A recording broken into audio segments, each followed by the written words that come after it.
Hello and welcome to another Magic the Gathering video. As promised, I'm going to just do a little summary video about the Commander 2014 product. So this gives me an opportunity to just show people certain resources that you can locate online that will give you just basically a better understanding of the Commander 2014 product as a whole. So the first place I'm going to start is on the Magic the Gathering main site, and we're looking at the Arcana section for the Commander 2014 edition deck lists. The only problem with this, actually, I've noticed, is the page actually appears to be broken, rather annoyingly, and the deck lists for a couple of these decks don't actually work properly. But I'm mainly on here just to show you the three key cards within each deck. And they were the actual Planeswalker Commander, the sort of first alternate general, and the lieutenant that they introduced, because each one of the coloured decks had a lieutenant in it as well. And you can see for each of the colours, even though on certain colours they seem to have got the order different for some reason, they have these three key cards laid out. Now for the areas that are working, you can obviously access the deck list part, and that will give you the full list here. One thing that I also sort of pointed out was that although each deck had on it that it contained 15 new cards, the total number of new cards wasn't 5 times 15, because several cards appeared in multiple decks. I'm thinking of the artifacts like Soul Ring and Mind Stone were in there.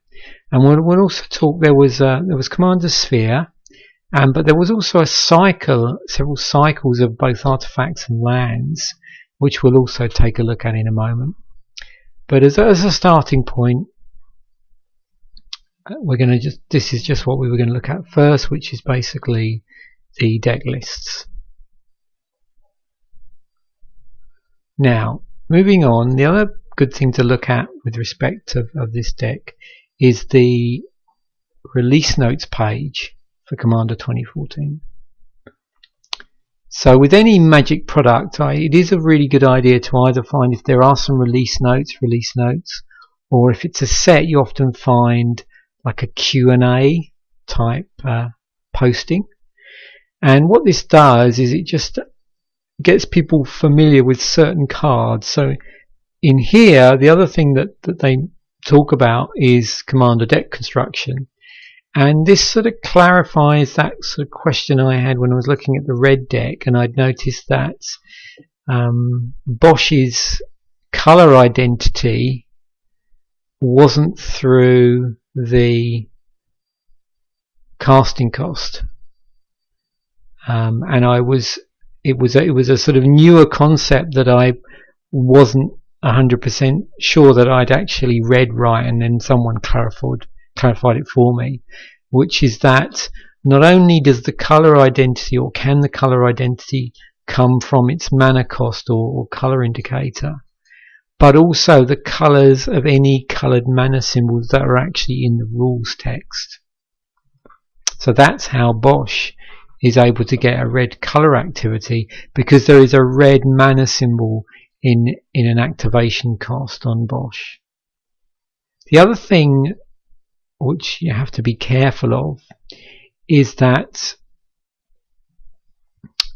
the colours of coloured mana symbols found only in reminder text aren't part of a card's colour identity, and there are certain cards which will have that, where they will have a colour in, they might have a keyword which is in the rules text which doesn't specifically mention the colour of the mana spent on that ability, but the reminder text may have it in there, and in that case the reminder text doesn't actually count towards the card's colour identity.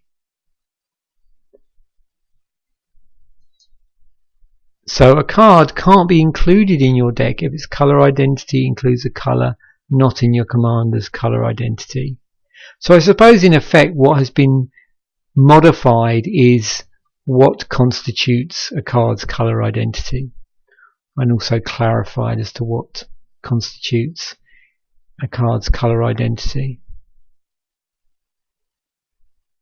Now, of course, there are other rules. For instance, if during the game any mana that's generated isn't in the color of your commander's color identity, then you basically generate colorless mana. But that's been in the rules for a long time now.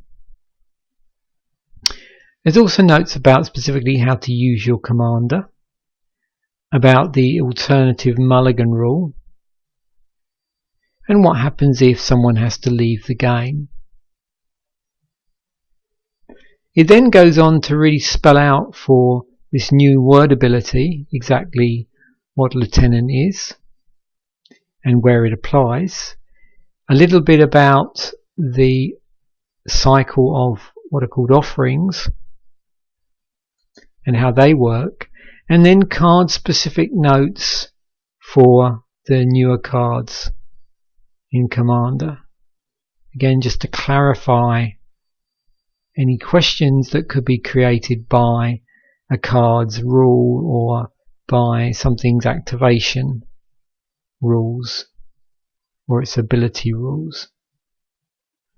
And that goes through, and you can see all of those there. So it's definitely another document that's worth taking a look at to get just a broader understanding of the decks and how they may function.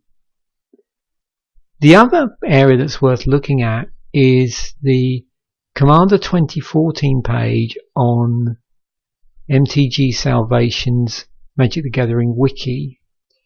And in here there's lots of useful links to various articles here, and also it describes the 10 cycles. So we have the cycle of commanders, Planeswalker commanders. We have the cycle of historical legendaries, which were mentioned in that original commander deck list, and then what's called the on-theme legendaries. So this is 5 rare legendary creatures that fit the deck's theme. Then the lieutenants, which gain a powerful ability as long as you control your commander. The offerings, which we've also already mentioned. The medallions, which are actually reprints from Tempest. The diamonds, which are reprints from Mirage. The Karoo lands, which are reprinted from Visions. And if you remember, there were 2 cycles of cycle lands. There were ones that reprinted from Onslaught, which have cycling on them and can be cycled for the appropriate colour. And then another set which can be cycled for 2 colourless. So that's another very useful web page that you can get a lot of information from and clarify the structure of the decks. Also, it lists the tokens and emblems that are included in all the decks, and of course which particular card generates those tokens or emblems. Then a little bit about the basic land art, which I know came up in both I commented on and someone very kindly commented, just clarifying the artwork for the decks, the fact that Forged in Stone and Sword to Darkness, because they're the location of the particular Planeswalker, that's why the artwork is there. The Guided by Nature and Peer Through Time are reprints from Time Spiral, because both the Planeswalkers are from Dominaria. And what they did in the case of Fiora was they basically just used lands from the core set, because there were no basic lands in the Conspiracy set. So that's another thing to look at to get a bit of information. Also, don't underestimate the power of the gatherer search database. So what I've got here is I've searched up all the commander cards, and you can see here we have the symbols from the different sets. So anything that just has the single Commander 2014 symbol means that it's only ever been printed in the new product. And this is of interest as well if you're looking for maybe alternate artwork. So what I could do here is, let's pick one which I know is going to have a bit of alternate artwork. So let's find, where's it gone? We've got Dread Return here. And there was something I noticed earlier which definitely was different artwork. There it is. Cathodian. So Cathodian, if we look at that, so in its current form, the artwork is like this, which is the Commander 2014 artwork. This card has also been in the original Mirrodin set, and that was this particular artwork for that. And going back even further, back to Urza's Saga, you can see different artworks still. So sites like Magic the Gathering's Gatherer site are really good for things like that, amongst other things. And you can see these are basically just the set symbols from all the different sets through Magic's history. Let's look at Emerald Medallion, because there was a cycle of medallions in the set. So we can just see, here's the current one, and then in Tempest there was a different artwork.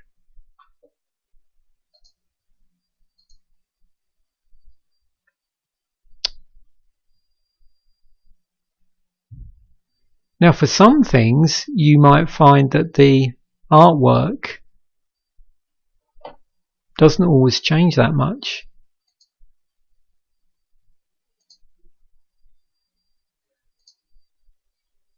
So we'll look at the Garden Hellkite, for instance. So what we have here is this has now been in quite a few sets. It's been in M10, it's been in Time Spiral. It was in the dual decks, Knights vs Dragons, where there was alternative art. There was a From the Vault Dragon foil version of this, same artwork as the M10 artwork and the original Time Spiral, and the current Commander 2014 also has the same artwork.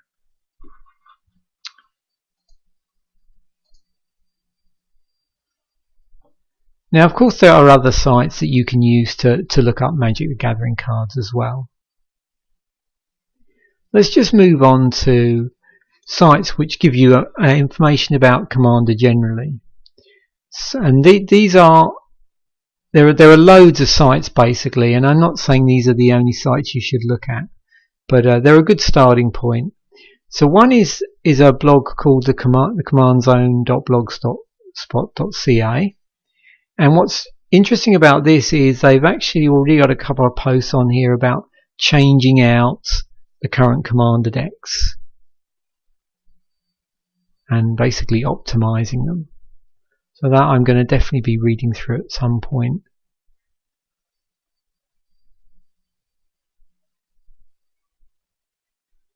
On there. And it's got also a retrospective of the Commander 2011 product as well, if you're interested in doing that, and a set review. So there's a lot of information on here about the new product. So that's called the commandzone.blogspot.ca. Now there is also a podcast called the Command Zone. I'm not sure if the two are related. This is on a website called rocketjump.com, which has a number of other podcasts on it. And this is now up to episode 19. And you can see the most recent two episodes, they've got reviews of Commander decks, the black and green one and the red and white one. Another good place to learn a bit about Commander is there's a very good YouTube channel called Tolarian Community College, and he recently ran or has recently put together a playlist of the Commander studies that he's done.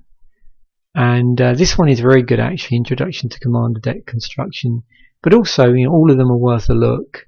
What this does, which is really useful, is it doesn't go through the total design of an EDH deck, but it goes through enough to get you up to speed, and it really explores this concept of things caring about abilities and how you sort of go about rationalizing that based on what commander you've chosen. So I definitely would recommend looking at these. And then finally, or last but not least, is the series of articles that Sheldon Menery posts on Star City Games, and generally these will always come out as well when a new set is released, so there'll be like a set review, which is really useful if you just want a shortcut way of seeing what the perceived wisdom is about cards in a certain set. So you're not just maybe chasing after cards that aren't optimal for Commander, I think is the word I'm looking for. So there's a list here. He has the Shatner list, and then the Nimoy list, and then the Taikei list. So they get steadily better as those three lists go down the page. And if you saw, I think that one of the posts there was specifically talking about Commander 2014. So it basically goes through the new cards.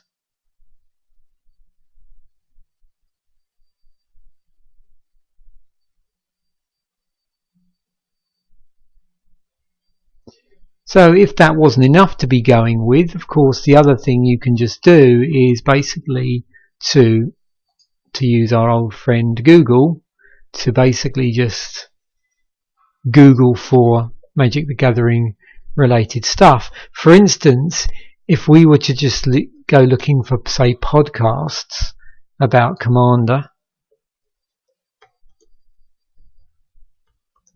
we will see a number of podcasts apart from the one I've already spoken about. So we've got Commander Cast, which is a very long running Commander EDH podcast. We've also got where was it? There was one called 5 Commanders, which I've only just recently downloaded to my iTunes library. So yeah, basically plenty of resources out there. So there we have it, just a nice overview, I think, summing up the Commander product as a whole. Thanks for watching. Bye for now.